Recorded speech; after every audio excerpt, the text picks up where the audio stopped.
sa Filmora Go ay hindi siya mahal. Ito ay Filmora lang. Tumawa ka. Drop it.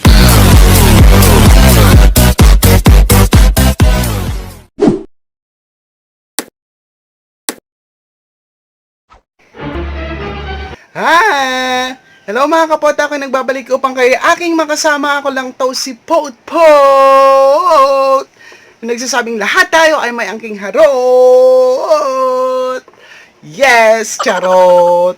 And for today's vlog, hashtag SKL tayo ngayon. Share ko lang kasi maraming mga nagtatanong sa akin na sinasabi nila, Kuya Pot, ano bang gamit mo sa pag-i-edit mo ng mga vlogs mo? Then may mga nag-message yun sa akin, Pot, anong gamit mo? Bakit walang watermark? Bakit ang simple lang? Ganun daw.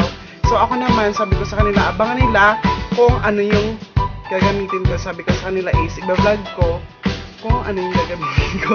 Ulit-ulit! Okay, so, ito na nga.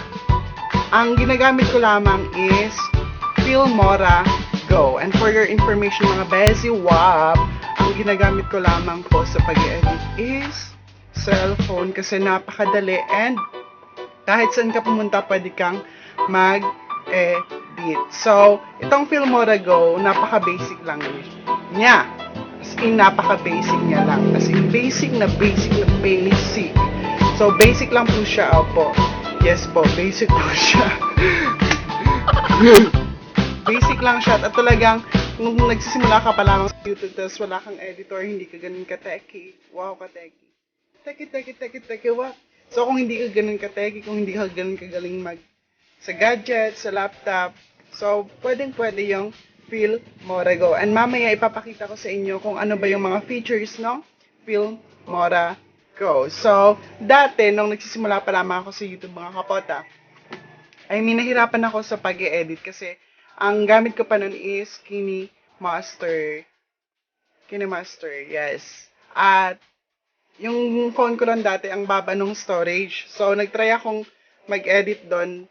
Tapos, nung nag-edit ako, once na natapos ko na siya ng edit, nagulat ako kasi hindi siya kayang ma-export. Kasi nga, ang laki nung storage nung vlog or nung video.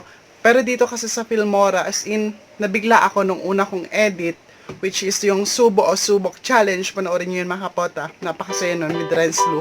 So, nabigla ako nung pagka-edit ko. Nasa 18 minutes lang siya. At yung MB niya is, 832. So, nagulat ako. Then, nung nag-upload ako sa YouTube, napakabilis niya lang kasi diba, pag nag-upload ka sa YouTube, pag mga inaabot ng gig, mga 3 gig, sobrang bagal. Yun, nasa 800 plus lang na MB. So, mabilis. Ang kagandahan pa mga kapota, ang kagandahan pa mga kapota dito sa Filmora ay ito Filmora Go ay hindi siya mahal. Ito ay Filmora lang. Tumawa ka. So, ang Filmora Go, napaka-basic lang niya, diba? So, sinabi ko na kanina, paulit-ulitan tayo dito.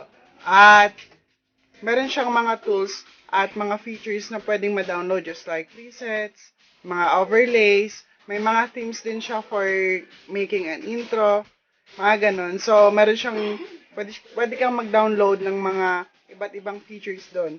At, ayun nga, ipapakita ko na sa inyo yung Filmora Go. So, i-screen record ko na lang and abangan nyo para happy kayo. Charot. So, let's go!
Thank you for watching and I hope na natuto ka and nag-enjoy ka. So that's all for today at huwag na mo kalimutang mag-subscribe at i-click ang notification bell para update ka sa mga sunod kong videos.